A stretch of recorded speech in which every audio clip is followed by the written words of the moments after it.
ولنبلونكم بشيء من الخوف والجوع ونقص من الأموال والأنفس والثمرات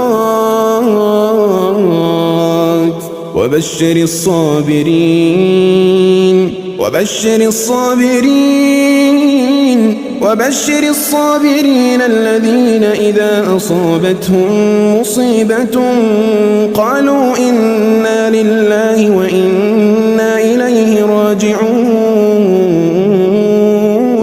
أولئك